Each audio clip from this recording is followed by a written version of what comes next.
हमें दिया है। और मेरे प्रियो, हम सब जानते हैं कि 12 तारीख को हमने पुनरुत्थान दिवस सेलिब्रेट किया, ईस्टर। और हम सब इस बात को जानते हैं कि ईस्टर जो है हमारे लिए बहुत ही महत्वपूर्ण पर्व है। और ईस्टर की सामर्थ्य जो है, चेले उससे परिपूर्ण हुए। और जब चेले उससे परिपूर्ण हुए तो चेलों ने, मेरे प्रियो, दुनिया को हिला कर रख दिया। और इसलिए मसीहत को, मेरे प्रियो, कहा जाता है सामर्थ। मसीहत जो है वो सामर्थ है, और सामर्थ के द्वारा मसीहत पूरे संसार में फैल रही है। ठीक है। और ये सामर्थ है पुनरुत्थान की सामर्थ, ये सामर्थ है पुनरुत्थान की अद्भुत सामर्थ। और ये सामर्थ आज भी लोगों के जीवन में कार्य कर रही है। और हमने पिछले मैसेज में, पिछले संदेश में सुना था थोमा के बारे में, और किस तरीके से, मेरे प्रियो, थोमा ने संदेह किया और प्रभु ने उसे विश्वास दिलाया, खुद उपस्थित होकर, और वो विश्वास करने पाया। और हम जानते हैं कि किस तरीके से आज हमें उसकी गवाही को प्रस्तुत करना है। और फिर उसके बाद में हम पढ़ते हैं, जो आज वचन हमने पढ़ा, पहली बार प्रभु यीशु मसीह ने मरियम मगदलीनी को दर्शन दिया, शिष्यों को दर्शन दिया। फिर एक सप्ताह के बाद, अर्थात पिछले संडे, और आज से 2020 साल पहले, मेरे प्रियो, जब चेले सब एक कमरे में उपस्थित थे, तब प्रभु यीशु मसीह ने, मेरे प्रियो, उन चेलों को दर्शन दिया। और तीसरी बार जब चेले झील के किनारे थे, गलील सागर के किनारे थे, और पतरस उनकी अगुवाई कर रहा था, और तब प्रभु यीशु मसीह ने उनको दर्शन दिया। और चेले मछली मारने के लिए चले गए थे। और हम यहाँ पर बहुत ही एक मार्मिक, बहुत ही इमोशनल दृश्य को देखते हैं। प्रभु यीशु मसीह ने, मेरे प्रियो, चेलों को तैयार किया ताकि वो जगत के लिए छुटकारे का कारण, जगत के लिए आशीष का कारण बने। लेकिन हम क्या देखते हैं कि चेले जो हैं, उन्होंने क्या काम किया? उन्होंने, मेरे प्रियो, उस विजन को छोड़कर वो अपने कार्यों में लग गए, मछली मारने चले गए। और तब एक बहुत ही मार्मिक दृश्य हम यहाँ पर देखते हैं। और क्या देखते हैं? एक बहुत ही, प्रभु यीशु मसीह बहुत ज्यादा भावुक हैं, बहुत ही भावनात्मक दृश्य यहाँ पर देखते हैं। और वो दृश्य क्या है? प्रभु यीशु मसीह पतरस से कहते हैं कि पतरस, पतरस, क्या तू मुझसे प्यार करता है? और उसके बाद पतरस कहता है, प्रभु, मैं तुझसे प्यार करता हूँ। तो प्रभु कहते हैं कि मेरे मेमनों को चढ़ा। और फिर दूसरी बार फिर प्रभु यीशु मसीह कहते हैं, पतरस, पतरस, क्या तू मुझसे प्रीति करता है? और वो कहता है, हाँ प्रभु, तू तो जानता है मैं प्रीति करता हूँ। और फिर प्रभु यीशु मसीह बहुत भावुक हैं और कह रहे हैं कि मेरी भेड़ों की रखवाली कर। और फिर तीसरी बार भी प्रभु यीशु मसीह पूछते हैं, पतरस, पतरस, क्या तू मुझसे प्रेम करता है? और वो बहुत ज्यादा हताश होता है पतरस, और वो कहता है, हाँ प्रभु, तू तो जानता ही है कि मैं तुझसे प्रीति करता हूँ। और फिर कहते हैं कि मेरे मेमनों को चरा। और मेरे प्रियो, हम जानते हैं प्रभु यीशु मसीह बार बार पतरस को ये याद दिलाना चाह रहे हैं, है ना। और हम पतरस के बारे में और जानें कि किस तरीके से, जब हम मत्ती रचित सुसमाचार उसका 16 अध्याय पढ़ते हैं, तो वहां हम पाते हैं प्रभु यीशु मसीह कैसरिया और फिलिप्पी, जो एक नगर है, उसके मार्ग में है। और प्रभु यीशु मसीह शिष्यों से पूछते हैं कि लोग मुझे क्या कहते हैं? और तब हम क्या पाते हैं? चेले जवाब दे रहे हैं कि कोई तो तुझे एलिया कहता है, कोई तुझे नबियों में से एक कहता है, और कोई तुझे कुछ कहता है, कोई तुझे यूहन्ना बपतिस्मा दाता भी कहता है। और तब प्रभु यीशु मसीह पूछते हैं, वरन तुम मुझे क्या कहते हो? और तब पतरस इस बात को कहता है कि हे प्रभु, तू जीवते परमेश्वर का पुत्र मसीह है। और प्रभु यीशु मसीह उसकी इस बात को सुनकर अति आनंदित होते हैं। और प्रभु यीशु मसीह कहते हैं कि ये बात जो तुझे मिली है, ये मनुष्य की ओर से नहीं मिली है, ये मांस और लहू की ओर से नहीं मिली है, ये बात तुझे मिली है परमेश्वर की ओर से। ये बात तुझे परमेश्वर की ओर से मिली है। और आज से उस दिन से पतरस को एक उपाधि मिली, आज से तू शमौन नहीं कहलाएगा, आज से तेरा नया नाम होगा और वो नाम होगा पतरस। पतरस अर्थात चट्टान, और इस चट्टान पर मैं अपनी कलीसिया स्थापित करूंगा। और एक चीज और कही, यदि आप पढ़ने के लिए निकालें तो मेरे साथ पढ़ने के लिए निकाल सकते हैं मत्ती रचित सुसमाचार, और वो मैं इसलिए इसको निकाल रहा हूं क्योंकि वो पद बहुत इंपॉर्टेंट है, हमारे मनन के लिए बहुत इंपॉर्टेंट पद है। मत्ती रचित सुसमाचार उसका 16 अध्याय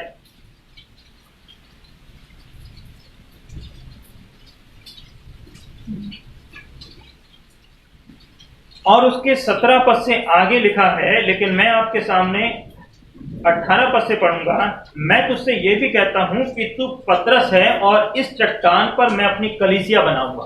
18 पद है, मैं इस चट्टान पर अपनी कलीसिया बनाऊंगा। कलीसिया का मतलब प्रभु के लोग, और कलीसिया का मतलब जानते हैं बुलाए गए लोग, जो किसी क्षेत्र विशेष में नहीं है, पूरे संसार से बुलाए गए लोग, विश्वास में आए हुए लोग। ठीक है, और आगे लिखा है और अधोलोक के फाटक उस पर प्रबल ना होंगे। ये महत्वपूर्ण बात है कि अधोलोक के फाटक उस पर प्रबल नहीं होंगे। और अधोलोक का मतलब हम समझते हैं कि मनुष्य का नरक में चले जाना। इस तरीके से मेरे प्रियो, लाजर और धनवान के वर्णन में हम पढ़ते हैं कि वो धनवान व्यक्ति नरक में चला गया। ठीक है नहीं? तो मनुष्य जिस कलीसिया को परमेश्वर पतरस के द्वारा बनाने जा रहा है, उस कलीसिया पर अधोलोक के फाटक अर्थात मृत्यु की छाया उस कलीसिया पर नहीं पड़ेगी, वरन वो परमेश्वर के राज्य के अधिकारी होंगे, स्वर्ग के राज्य के अधिकारी होंगे। जब प्रभु ने कहा कि स्वर्ग का राज्य तुम्हारे निकट है, मन फिराओ क्योंकि स्वर्ग का राज्य तुम्हारे निकट अर्थात तुम्हारे मध्य में है, तो वो स्वर्ग के राज्य के अधिकारी हो जाएंगे। और मेरे प्रियो, हम इस बात को जानते हैं कि प्रभु यीशु मसीह का पुनरुत्थान हुआ, और जब प्रभु यीशु मसीह का पुनरुत्थान हुआ तो प्रभु यीशु मसीह ने कब्र के बंद को तोड़ा था। आप इस बात को जानते हैं कि प्रभु यीशु मसीह ने कब्र के बंद को तोड़ा था, और जब प्रभु यीशु मसीह ने कब्र के बंद को तोड़ा तो मेरे प्रियो, प्रभु यीशु मसीह का पुनरुत्थान हुआ। तो प्रभु यीशु मसीह क्या कोई आत्मा थे उस समय जब प्रभु यीशु मसीह का पुनरुत्थान हुआ? मेरे प्रियो, नहीं। प्रभु यीशु मसीह एक महिमा में शरीर में थे, और प्रभु यीशु मसीह ने पतरस से क्या कहा था? पतरस से कहा कि तू आ जा और आकर मुझे चेक कर ले, जो मेरे हाथों में जो कीले ठोकी गई हैं उसमें तू अपनी उंगली डालकर देख ले और तुझे पता चल जाएगा, क्योंकि जो आत्मा होती है उसके कोई शरीर नहीं होता है, जो आत्मा होती है उसके कोई शरीर नहीं होता है। तो मेरे प्रियो, प्रभु यीशु मसीह का शरीर, पुनरुत्थित शरीर, अलग तरीके का एक महिमान्वित शरीर था। और हम इस बात को जानते हैं कि जो विश्वासी लोग हैं, जो प्रभु की कलीसिया है, वो मेरे प्रियो एक अलग तरीके की कलीसिया होगी, और उस पर मृत्यु के अर्थात अधोलोक के फाटक प्रबल नहीं होने पाएंगे। वो जब न्याय का दिन होगा तो प्रभु में एक अद्भुत महिमा में शरीर लेकर पुनरुत्थित हो जाएंगे और प्रभु के साथ हमेशा रहेंगे। लेकिन हम फिर उस बात पर आएंगे कि पतरस इस जिम्मेदारी को भूल गया था। पुनरुत्थान के बाद उसे जो जिम्मेदारी मिली थी उसे वो भूल गया था, पूरी तरीके से भूल गया था। और उसने क्या काम किया? चेलों को लिया और चेलों को ले जाकर मछली मारने के लिए चला गया, अपने दुनियावी कामों में मसरूफ हो गया। मेरे प्रिय, तो हम इस बात को जानते हैं कि पुनरुत्थान की घटना के बाद चेलों के जीवन में एक जिम्मेदारी आई, और जिम्मेदारी क्या आई कि वो परमेश्वर के राज्य का क्या करें? निर्माण करें, परमेश्वर के राज्य का निर्माण करें। और मैं आपको इस बात को बताना चाहता हूं, हर एक इंसान जो इस दुनिया में पाया जाता है, जिसने प्रभु यीशु मसीह पर विश्वास कर लिया है, जो उसकी पुनरुत्थान की सामर्थ्य को पहचान गया है, अर्थात उसके जीवन में भी एक उद्देश्य और एक जिम्मेदारी है। उसके जीवन में एक उद्देश्य, एक जिम्मेदारी है। यदि आप परमेश्वर के वचन यूहन्ना रचित सुसमाचार 5 28 से 29 पढ़ें तो वहां पर लिखा हुआ है, न्याय के बारे में लिखा हुआ है और पुनरुत्थान के बारे में लिखा हुआ है। और वो जब न्याय का दिन होगा तो मेरे प्रियो लोगों का पुनरुत्थान होगा। और परमेश्वर के वचन में लिखा है कि कब्रें जो हैं अपने मुर्दे दे डालेंगी, समुद्र अपने मुर्दे दे डालेंगे, और मेरे प्रियो सब जीवित हो जाएंगे, लेकिन दो तरीके से, एक जीवन के पुनरुत्थान के लिए और एक मृत्यु के पुनरुत्थान के लिए। और मेरे प्रियो जो प्रभु यीशु मसीह में विश्वास रखते हैं वो जीवन के पुनरुत्थान के लिए जीवित हो जाएंगे, लेकिन उनके पास एक जिम्मेदारी है। जिम्मेदारी क्या है? कि वो इस पुनरुत्थान के द्वारा दूसरे लोगों को प्रभु के पास कराएं, ताकि प्रभु की कलीसिया का, प्रभु के राज्य का निर्माण हो सके। ये एक ऐसा समय है, हम एक बहुत बड़ी समस्या से गुजर रहे हैं, वैश्विक महामारी है। और मैं इस बात को अपने जीवन में बता रहा हूं, जो मेरी आयु है, मैंने ऐसी महामारी मेरे प्रियो अपने जीवन में नहीं देखी। और मैं सोचता हूं शायद जितने लोग भी ऑनलाइन हैं, चाहे थोड़े हैं ज्यादा हैं, लेकिन उन्होंने भी अपने जीवन में ऐसी महामारी नहीं देखी होगी। कोविड-19 कोरोना वायरस, जिसने पूरे विश्व में त्राही माम मचा रखा है। लाखों लोग, आप देखें तो 2 लाख से ज्यादा मेरे प्रियो लोग मर चुके हैं। और ये 2-2.5 महीने के बीच में ये घटना घट गई है, और लगभग 25 लाख के आसपास लोग संक्रमित हैं, और लगातार लोग बढ़ते चले जा रहे हैं। और हम इस बात को जानते हैं कि ये जो है हमारे शरीर को जो है नष्ट कर रही है, और अभी तक इसकी कोई भी वैक्सीन नहीं है। तरह तरह के प्रयास करे जा रहे हैं, तरह तरह की कोशिशें करी जा रही हैं, लेकिन कोई फायदा नहीं हो रहा है। लोग बड़ी जिम्मेदारी के साथ, सरकारें बड़ी जिम्मेदारी के साथ कोशिश कर रहे हैं कि इस समस्या से छुटकारा पाया जाए, लेकिन अभी तक कोई प्रॉपर ट्रीटमेंट नहीं है। और वैज्ञानिक लोग जो हैं वैक्सीन को खोज रहे हैं कि किसी ना किसी तरीके से वैक्सीन का इजाद किया जा सके, ताकि एक प्रॉपर सॉल्यूशन मिल सके इस समस्या से, इस समस्या का प्रॉपर सॉल्यूशन मिल सके और लोग इस समस्या से छुटकारा पा सके। मेरे प्रियो, हम जानते हैं कि प्लाज्मा थेरेपी के द्वारा कुछ राहत लोगों को मिली है। जो सिक्योर हो गए हैं, जो क्योर हो गए हैं, उनका ब्लड से प्लाज्मा निकाला जा रहा है, और प्लाज्मा निकालकर दूसरों पर चढ़ाया जा रहा है, और उसके नतीजे जो हैं काफी अच्छे आ रहे हैं, लेकिन ये भी प्रॉपर ट्रीटमेंट नहीं है। मेरे प्रियो, हम जानते हैं लोग जो वैक्सीन की खोज कर रहे हैं वो इस जिम्मेदारी को समझ रहे हैं कि किसी ना किसी तरीके से मनुष्य के जीवन को बचाया जा सके, इस महामारी से छुटकारा पाया जा सके। और अगर किसी भी देश में उस वैक्सीन का निर्माण हो गया तो वो उस देश तक नहीं रहेगी, वो सब देशों तक पहुंचेगी, ताकि सब देश छुटकारा पा सके। मेरे प्रियो, हम आत्मिक क्षेत्र में इस बात पर थोड़ा ध्यान दें। मेरे प्रियो, हमारा शरीर समाप्त हो जाएगा किसी भी बीमारी के द्वारा, लेकिन आप इस बात को जानते हैं कि आत्मा कभी समाप्त नहीं होती है। आप इस बात को जानते हैं कि आत्मा कभी भी समाप्त नहीं होती है। और हम इस बात को भी जानते हैं कि आत्मा जो है, यदि हम पाप में अपने जीवन को व्यतीत कर रहे हैं तो मेरे प्रियो, इसके बाद भी एक मृत्यु है, शारीरिक मृत्यु। तो हमें शारीरिक मृत्यु से हर किसी को 2-4 होना है, हर किसी इंसान को मरना है। लेकिन यदि हम, मेरे प्रियो, पाप की बीमारी में पड़े हुए हैं, यदि हम पाप में पड़े हुए हैं, तो मेरे प्रियो उसका उपचार नहीं है।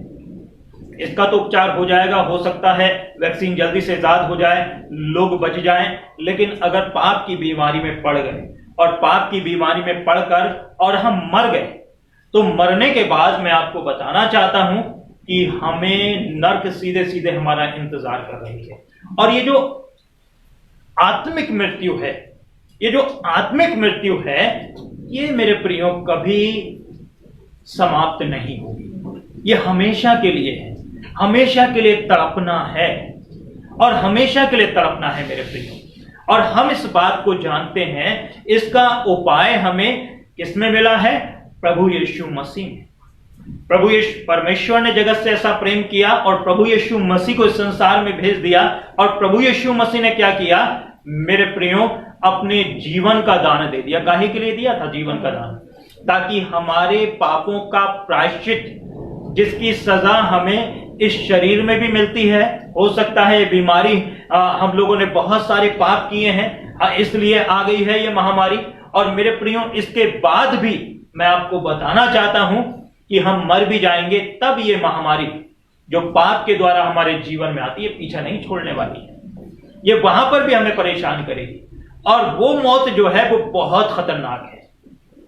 और इस मौत का उपाय प्रभु यीशु मसीह ने किया है। मेरे प्रियो, अपने आप को यज्ञ बलि के रूप में प्रभु यीशु मसीह ने चढ़ा दिया। अपने आप को बलिदान, एक बलिदानित मेमने के रूप में प्रभु यीशु मसीह ने अपने आप को चढ़ा दिया और हमारे सारे गुनाहों का प्रायश्चित प्रभु यीशु मसीह ने किया। जो हमें करना चाहिए था, जो सजा हमें मिलनी चाहिए थी, हम सब के लिए वो सजा प्रभु यीशु मसीह ने अपने ऊपर ले ली है और सजा ली है, हमें गुनाहों से मुक्त किया है। वरन इसके आगे भी प्रभु यीशु मसीह ने क्या किया है, हमें उस अनंत मृत्यु से भी बचा लिया है। और अनंत मृत्यु से कैसे बचा लिया? जब प्रभु यीशु मसीह कब्र में गए तो मेरे प्रियो, उस कब्र के बंधन को प्रभु यीशु मसीह ने तोड़ दिया तीसरे दिन, अर्थात मृत्यु को पूर्ण रूप से हरा दिया। जब आप वचन में पढ़ते हैं, पहला कुरिन्थियों 15 पढ़ते हैं, प्रभु यीशु मसीह के पुनरुत्थान के बारे में पढ़ते हैं, तो प्रभु यीशु मसीह ने उस मृत्यु के डंक को, मैं शारीरिक मृत्यु की बात नहीं कर रहा हूं, ये शारीरिक मृत्यु तो आनी है, ठीक है, लेकिन आत्मिक मृत्यु जहां हमेशा हमें तड़पना है, हम परमेश्वर के राज्य में प्रवेश नहीं कर पाते हैं, उस मृत्यु के डंक को प्रभु यीशु मसीह ने तोड़ दिया और हमारे लिए एक रास्ता खोल दिया। क्या रास्ता खोल दिया? अनंत जीवन का रास्ता खोल दिया, परमेश्वर के राज्य में प्रवेश करने का रास्ता खोल दिया, मोक्ष का रास्ता खोल दिया। काय का? मोक्ष का रास्ता खोल दिया, ताकि हम मेरे प्रियो उद्धार पा सकें। और उसके बाद में हम क्या देखते हैं कि ये कार्य कैसे करता है, ये कार्य कैसे करता है, उस कार्य के बारे में थोड़ा सा आप ध्यान दें। जो प्रभु यीशु मसीह के पास आते हैं, जो अपना जीवन प्रभु यीशु मसीह के चरणों में देते हैं, उनके जीवन में कार्य करता है। कैसे कार्य करता है?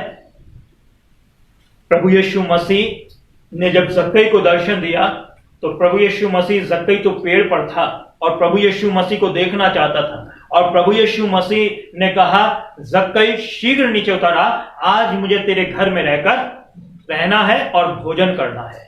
और मेरे प्रियो, जब प्रभु यीशु मसीह उसके घर में रहे, जब प्रभु यीशु मसीह ने उसके घर में भोजन किया, तो उसका हृदय बदल गया। उसने प्रभु यीशु मसीह को ग्रहण किया और प्रभु यीशु मसीह ने कहा कि आज इस घर में उद्धार आया है, आज इस घर में उद्धार आया है। और उस उद्धार का परिणाम आप देखिए क्या हुआ। जक्कई ने तुरंत घोषणा की। क्या घोषणा की? मैं अपनी आधी संपत्ति कंगालों को बांट दूंगा, मैं अपनी आधी संपत्ति कंगालों को बांट दूंगा। और साथ साथ दूसरी घोषणा क्या की? यदि मैंने किसी से अन्याय से कुछ भी लिया है तो उसका चौगुना लौटा दूंगा। तो एक परिवर्तन है। जब प्रभु यीशु मसीह हमारे जीवन में आता है तो प्रभु यीशु मसीह हमारे जीवन की दशा, हमारे जीवन की परिस्थिति को बदल देता है। जब हम प्रभु के पास जाते हैं दीनता नम्रता के साथ में। और मेरे प्रियो, आप जक्कई के जीवन के बारे में थोड़ा सा विचार करें कि पहले वो लोगों से लेता था, लोगों से खींचता था, अन्याय की कमाई लेता था, किसी से, वो एक टैक्स ऑफिसर था, किसी से अगर 2 रुपए लेने होते थे तो वो 10 रुपए ले लिया करता होगा, और इस तरीके से वो बहुत ज्यादा धनी हो गया था। लेकिन अब वो देने वाला बन गया। अब वो पहले कंगालों से प्यार नहीं करता था, पहले वो अपने आप से प्यार करता था, अपने बैंक बैलेंस से प्यार करता था, बैंक बैलेंस उसका बढ़ता चला जा रहा था और वो बहुत ज्यादा खुश होता होगा। लेकिन अब वो बैंक बैलेंस खाली करने के लिए तैयार है। किसके लिए? ताकि कंगाल लोग भूखे ना रहें, कंगाल लोग प्यासे ना रहें, कंगाल लोगों की सहायता हो। तो ये कब हुआ? जब प्रभु जीवन में आ गया। दूसरा एग्जाम्पल मैं आपको बताना चाहता हूं मेरे प्रियो, किस तरीके से प्रभु आपको अपनी सामर्थ के द्वारा, पुनरुत्थान की सामर्थ के द्वारा बदलता है। साधु सुंदर सिंह के बारे में मैं सोचता हूं बहुत सारे लोग जानते होंगे। और साधु सुंदर सिंह जो कि एक सिख युवक था और वो परमेश्वर ईसाइयत से यानी कि प्रभु यीशु मसीह से और मसीही लोगों से बहुत ज्यादा नफरत करता था। भले से वो एक क्रिश्चियन स्कूल में पढ़ता था और एक बार उसने बाइबल फाड़कर उसको जला दिया था। उसके जीवन में बहुत ज्यादा बेचैनी थी और वो सच्चे परमेश्वर को खोजना चाहता था और वो बहुत ज्यादा परेशान था और उसने अपने मन में एक निर्णय ले लिया। और वो निर्णय क्या था कि यदि कोई सच्चा परमेश्वर है तो मुझे दर्शन दे, अन्यथा मैं ट्रेन के ट्रैक पर जाकर अपने जीवन को समाप्त कर लूंगा, अर्थात ट्रेन से कट जाऊंगा। और वो बहुत परेशानी की हालत में अपने कमरे में बंद था और सोच रहा था कि कोई ना कोई सच्चा परमेश्वर मुझे दर्शन देगा। और मैं आपको बताना चाहता हूं, उस पुनरुत्थित प्रभु यीशु मसीह ने साधु सुंदर सिंह को दर्शन दिया। और जब साधु सुंदर सिंह को दर्शन दिया तो उसका जीवन भी बदल गया। वो प्रभु यीशु मसीह में विश्वास किया, उसका जीवन बदल गया। अब जो परमेश्वर के वचन का विरोध करने वाला था वो परमेश्वर की सेवा में लग गया, परमेश्वर के वचन को बांटने लग गया। यहां आप एक चीज पर ध्यान दें, एक चीज पर गौर करें, चाहे आप जक्कई के जीवन पर गौर करें, चाहे आप साधु सुंदर सिंह के जीवन पर गौर करें। उन्होंने प्रभु यीशु मसीह को ग्रहण किया, उनके जीवन में बदलाव तो हुआ, लेकिन साथ साथ उन्होंने प्रभु यीशु मसीह के उस पुनरुत्थान की सामर्थ्य की एक जिम्मेदारी को भी समझा, है ना। उस जिम्मेदारी को भी समझा और वो जिम्मेदारी थी परमेश्वर के कार्य को करना, परमेश्वर के कार्य को करना। हम पौलुस के जीवन को देखें, एक एग्जाम्पल और देख लेते हैं जो मसीहियों को सताने वाला था, जो स्तिफनुस को पत्थरवाह करने वाला भी था और जो पत्र प्राप्त किया था, जिसने फरीसियों से, सदूकियों से क्या पत्र प्राप्त किया था, ताकि मसीही लोगों को खींच कर लाए और खींच कर इजराइल में लाए और उन्हें प्रताड़ना दे। लेकिन उसी पुनरुत्थित प्रभु यीशु मसीह ने पौलुस को, मेरे प्रियो, दमिश्क के मार्ग पर दर्शन दिया और पौलुस से कहा, हे पौलुस, हे शाऊल, तू मुझे क्यों सताता है। और मेरे प्रियो, एक बहुत अद्भुत रोशनी उसने देखी और वहां से उसका जीवन बदल गया। उसने प्रभु यीशु मसीह को ग्रहण किया और मेरे प्रियो, केवल प्रभु यीशु मसीह को ग्रहण नहीं किया, लेकिन उसने इस बात का भी एहसास किया कि मेरे पास एक जिम्मेदारी आई है। और वो जिम्मेदारी क्या थी? अन्य जातियों का सेवक हो जाए। और अद्भुत तरीके से हम इस बात को जानते हैं, अद्भुत तरीके से पौलुस ने, मेरे प्रियो, सेवा की और अद्भुत सेवा की पौलुस ने, अद्भुत सेवा पौलुस ने की। और आज मेरे प्रियो, उसका नाम जो है बहुत सम्मान के साथ लिया जाता है। और वही कहता है कि अब जब उसने प्रभु यीशु मसीह को ग्रहण कर लिया तो कहता है कि अब जीना मेरे लिए मसीह और मरना मेरे लिए लाभ की बात है। जीना मेरे लिए मसीह और मरना मेरे लिए लाभ की बात है। अगर जीऊंगा तो किसके लिए जीऊंगा? केवल प्रभु यीशु मसीह के लिए जीऊंगा। और मर जाऊंगा तो ये लाभ की बात है, क्योंकि मैं उस राज्य में प्रवेश कर जाऊंगा। तो ये बहुत ही अद्भुत है मेरे प्रियो। हमारे पास में जिम्मेदारी आती है ना। और जिम्मेदारी क्या आती है? जब हम पुनरुत्थान की सामर्थ्य में शरीक होते हैं तो हमारे पास जिम्मेदारी आती है। और जिम्मेदारी क्या होती है? हम अपने जीवन के द्वारा, हम अपनी वाणी के द्वारा प्रभु यीशु मसीह के बारे में लोगों को बताएं। और चेलों ने यही तो किया था। चेलों ने क्या काम किया? चेले भूल गए। प्रभु यीशु मसीह ने एक बार दर्शन दिया, काय के बाद? पुनरुत्थान के बाद दर्शन दिया था। प्रभु यीशु मसीह ने दूसरी बार दर्शन दिया, थोमा को भी बता दिया कि आकर देख ले। प्रभु यीशु मसीह ने फिर तीसरी बार भी दर्शन दिया, और तीसरी बार दर्शन दिया तो क्या देखा कि वो लोग क्या कर रहे हैं? मछली पकड़ने चले गए हैं, है ना। कहां चले गए हैं? मछली पकड़ने चले गए हैं। और प्रभु यीशु मसीह को शायद, प्रभु यीशु मसीह बहुत भावुक, प्रभु यीशु मसीह को शायद ये सोच रहे होंगे उस समय कि मैंने बेकार इनको 3.5 साल प्रशिक्षण दिया है, व्यर्थ ठहरा मेरा इनको प्रशिक्षण देना, व्यर्थ ठहरा मेरा इनको सारे कार्यों को दिखाना, और इन्होंने तो अपना मार्ग पकड़ लिया है। उन्होंने जिम्मेदारी को नहीं समझा। और इसलिए प्रभु यीशु मसीह ने कहा, पतरस, क्या तुम मुझसे प्रीति करता है?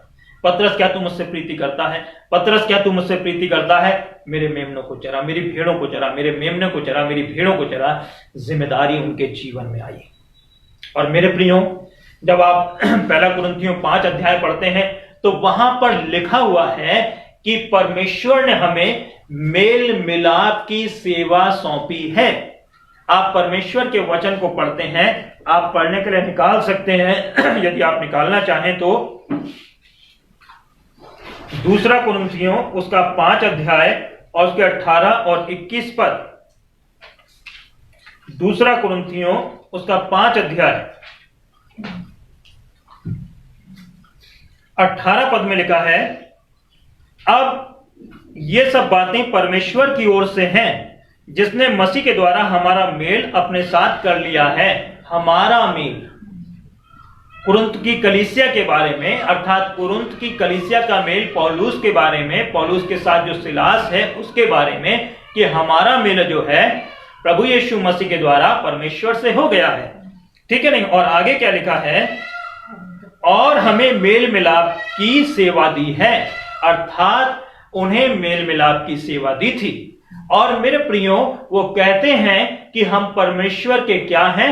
हम परमेश्वर के राजदूत हैं, हम स्वर्ग के राज्य के राजदूत हैं, हमारी नागरिकता तो स्वर्ग की है, हम यहां पर क्षणिक हैं। और आप इस बात को समझ लीजिए, जो इस जीवन में पाए जाते हैं, जो इस जीवन में पाए जाते हैं, जिन्होंने पुनरुत्थान में भागी हो गए हैं, जिनका आत्मिक पुनरुत्थान हो गया है, अब पाप से छूटकर मेरे प्रियो आत्मिक बन गए हैं, उनके पास भी एक जिम्मेदारी है ना? क्या जिम्मेदारी है? कि मेल मिलाप की सेवा करें। और वो इस बात को समझें कि हम इस संसार के नहीं हैं, हम तो परमेश्वर के राजदूत हैं। और हमें क्या करना है? मेल मिलाप का वचन, मेल मिलाप की सेवा सौंपी गई है, ताकि मेल मिलाप की सेवा, मेल मिलाप का वचन लोगों तक पहुंचा सकें। और लोगों को किससे जोड़ सकें? परमेश्वर के राज्य से, स्वर्ग से जोड़ सकें, लोगों को परमेश्वर से जोड़ सकें। ठीक है नहीं? क्योंकि हम आत्मिक रूप से चंगे हो चुके हैं। आप ध्यान दें, आज के समय में सबसे कारगर अगर कोई थेरेपी है इस महामारी से छुटकारे के लिए, तो कौन सी थेरेपी है? Plasma therapy. ठीक है नहीं? जो व्यक्ति ठीक हो चुका है उसके ब्लड से प्लाज्मा निकाला जाता है और वो दूसरों को चढ़ाया जाता है।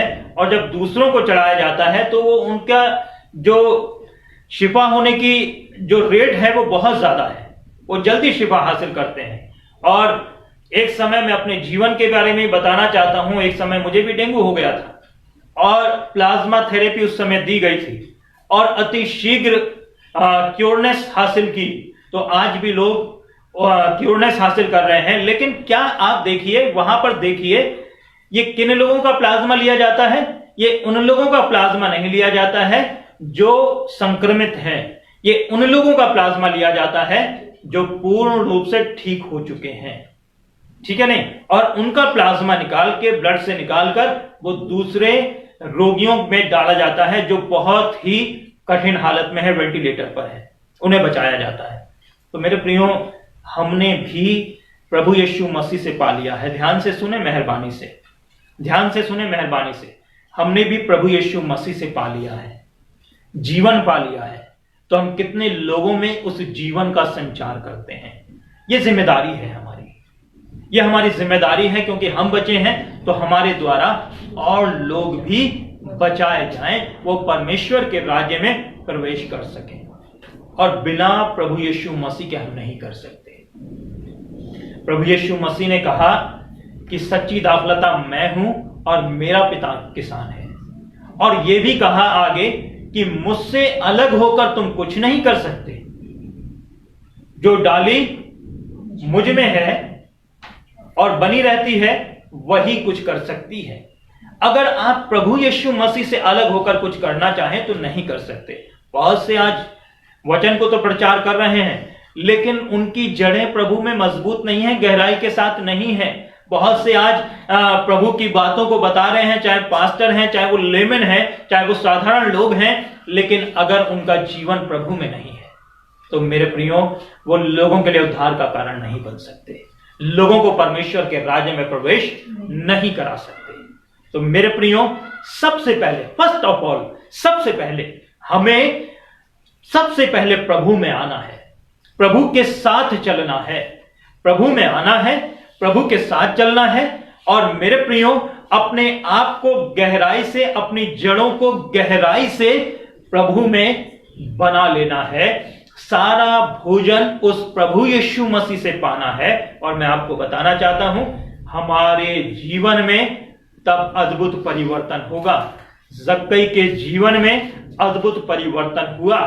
और मेरे प्रियो, सबसे गवाही आपने वहां देखी, गवाही दो तरीके की थी। जक्कई के जीवन को देखा तो गवाही उसके जीवन के द्वारा थी, उसके जीवन में बदलाव हुआ था। वो लोगों से प्यार नहीं करता था पहले, वो अपने आप से प्यार करता था, लोगों से प्यार करने लगा, लोगों के लिए देने लगा। और प्रभु यीशु मसीह ने कहा कि मैं तुम्हें एक नई आज्ञा देता हूं कि तुम एक दूसरे से प्यार करो। और इसी के द्वारा लोग जानेंगे, क्या जानेंगे इसी के द्वारा? कि तुम सच में मेरे चेले हो। अर्थात जीवन बेहतर बेहतर और बेहतर होना। और वो प्रभु यीशु मसीह में जब बने रहते हैं, उसकी आज्ञाएं हमें बनी रहती हैं, तब जीवन बेहतर होता है। और दूसरी बात आप देखते हैं साधु सुंदर सिंह की, कि साधु सुंदर सिंह ने क्या काम किया? प्रभु को जाना, जीवन बदला, प्रभु का प्रचार करना शुरू कर दिया, अपनी जुबान के द्वारा भी, अपने व्यवहार के द्वारा भी। और यह होता कब है? जब हम प्रभु में पाए जाते हैं। प्रभु ने कहा, मुझसे अलग होकर तुम कुछ भी नहीं कर सकते। और मैं अंत में कहना चाहता हूं, कंक्लूड करना चाहता हूं इस वचन को, मेरे प्रियो, उद्धार इस संसार की सबसे अनमोल चीज है, सबसे अनमोल चीज है। पैसे से ज्यादा, हमारे मान सम्मान से ज्यादा, हमारी औलाद से ज्यादा, हमारे हर एक वो चीज जो हमें प्रिय लगती है, उन सब से ज्यादा अनमोल चीज अगर कोई है तो वो उद्धार है मेरे प्रिय। और ये वो तोड़ा है जिसका हमें इस्तेमाल करना है, क्योंकि प्रभु एक दिन न्याय करने के लिए आएगा, है ना? प्रभु एक दिन न्याय करने के लिए आएगा और हमसे इस बात को पूछ लेगा। क्या बात पूछ लेगा हमसे? कि हमने उस तोड़े से कितना व्यापार किया, कितना उस प्लाज्मा को दूसरों के जीवन में डाला, ताकि दूसरे लोग मेरे प्रियो जीवन पा सकें, दूसरे लोग परमेश्वर के राज्य में प्रवेश कर सकें। कहीं हम ये कहने वाले ना बन जाएं कि मैं तो उससे डरता था, मैंने तो वो तोड़ा जो मैंने पाया था उद्धार का, वो मैंने ऐसी कोने में डाल दिया, वो मैंने मिट्टी खोद कर उसमें दबा दिया। मेरे प्रियो, प्रभु कहेगा किसी और को दे देना चाहिए था। और मेरे प्रियो, आप जानते हैं क्या हुआ उस न्याय के दिन में? कि उसको उस जगह में डाल दिया गया जहां रोना और दांतों का पीसना होगा। तो प्रभु आपसे हिसाब भी कर लेगा। जब आपने पुनरुत्थान की सामर्थ को पाया है, जब आपने उस आत्मिक जीवन को पाया है, मृत्यु का बंध आपके जीवन से दूर हो गया है, तो मेरे प्रियो, इसको दूसरों तक पहुंचाना है। मैंने दो एग्जाम्पल आपके सामने रख दिए। प्रभु में बने रहना, जीवन अपना सुरक्षित रखना, जीवन प्रभु के मुताबिक चलना, अर्थात एक उच्च कोटि का व्यवहारिक जीवन, एक उच्च कोटि का व्यवहारिक उच्च आदर्शों वाला जीवन जो केवल प्रभु के द्वारा आ सकता है, अपने प्रयासों के द्वारा नहीं। प्रभु ने कहा, मुझसे अलग होकर तुम कुछ भी नहीं कर सकते। और अपनी वाणी के द्वारा इस पुनरुत्थान की सामर्थ को, इस जीवन को बांटना, ताकि लोग प्रभु के पास आ सकें। हम राजदूत हैं, परमेश्वर के वचन में लिखा है। हम इस संसार के नहीं हैं, हमें इस संसार के लोगों का मेल परमेश्वर से कराना है। प्रभु यीशु मसीह ने चेलों को पुनरुत्थान के बाद 3 बार मेरे प्रियो दर्शन दिया, और हर पुनरुत्थान के बाद, पुनरुत्थान दिवस के बाद, हर बार प्रभु यीशु मसीह हमें दर्शन देता है और हमें ढूंढता है, हमें देखता है कि हम कर क्या रहे हैं। मेरे प्रियो, आज हम क्या कर रहे हैं? आज हम जानते हैं कि हम क्या कर रहे हैं। हमें प्रभु के चरणों में आना है, हमें प्रभु की सामर्थ में स्ट्रांग बनना है और प्रभु की सेवा अपने जीवन से करनी है। प्रभु आप सबको बहुत आशीष दे, अपने अनुग्रह से परिपूर्ण करे। आइए हम लोग प्रार्थना करें। धन्यवाद देते हैं प्यारे प्रभु इस वचन के लिए जो आपने दिया। ये वचन प्यारे प्रभु हम सब के लिए बहुत आशीष में हो। आपका अनुग्रह हमारे जीवन में हो, आपकी करुणा हमारे जीवन में हो, आपकी दया हमारे जीवन में हो प्यारे प्रभु। और प्यारे प्रभु, इस प्रेम को प्यारे परमेश्वर हम दूसरों तक बांट सकें, इस प्रेम को प्यारे प्रभु और लोगों तक पहुंचा सकें, ताकि वो भी प्रेम से अभिभूत हों और आपके चरणों में आ सकें। अपनी पवित्र आत्मा से, अपनी पवित्र सामर्थ्य से सबको परिपूर्ण करें, आपकी अगुवाई सबके जीवन में पाई जाए। मैं सारी बातों में आदर महिमा आपको देता हूं। प्रार्थना यीशु मसीह के नाम में मांग लेते हैं, आमीन। प्रार्थना करेंगे। हमारे पवित्र परमेश्वर, धन्यवाद देते हैं सुंदर समय के लिए जो आपने दिया। ये समय हमारे लिए आशीष में हो, आपका अनुग्रह हो प्यारे प्रभु। मेरे परमेश्वर, हर एक वर्शिपर को आशीष दें, इस वचन के द्वारा हमें से रासुदा करें।